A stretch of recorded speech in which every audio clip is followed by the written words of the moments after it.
Pemirsa Mahkamah Konstitusi atau MK hari ini mulai menyidangkan kasus perselisihan hasil pilkada serentak. Total pengajuan perkara yang disidangkan MK berjumlah 147 perkara. Ketua Majelis Hakim meminta semua pihak untuk tidak melakukan kecurangan dan pelanggaran selama sidang berlangsung. 7 Januari 2015, Mahkamah Konstitusi MK mulai menyidangkan kasus perselisihan pilkada serentak.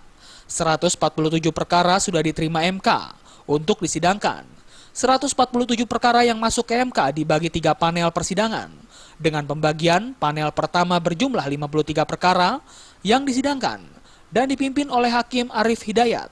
Sedangkan panel 2 berjumlah 41 perkara diketuai oleh Hakim Anwar Usman. Dan panel ketiga berjumlah 53 perkara yang sidangnya dipimpin oleh Hakim Patrialis Akbar. Sebelum majelis hakim memulai sidang kepada seluruh pihak, baik itu pemohon maupun termohon, bahkan majelis hakim pun diminta tidak melakukan kecurangan atau pelanggaran agar perkaranya dapat dimenangkan. Hal tersebut disampaikan oleh Ketua Sidang Panel 1 Arief Hidayat. Ya, semuanya lewat pintu pendaftaran, pintu paniteraan yang sah dan legal. Hal-hal di luar itu bukan menjadi tanggung jawab dari Mahkamah Konstitusi. Dan kalau ada yang mencoba-coba atau ada hal-hal yang di luar itu, kami mohon untuk bisa segera dilaporkan untuk ditindaklanjuti dan diantisipasi.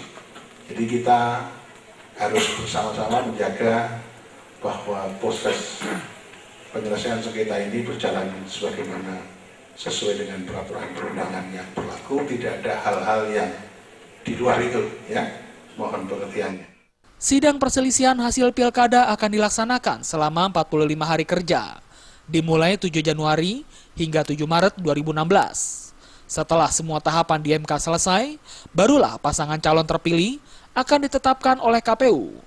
Untuk Bupati dan Wali Kota akan diumumkan 12 sampai 13 Maret 2016, sedangkan Gubernur akan diumumkan 13 sampai 14 Maret 2016. 850 personil kepolisian dikerahkan untuk mengamankan selama jalannya persidangan di MK ini. Dari Jakarta, Wiyosadiatmoko melaporkan.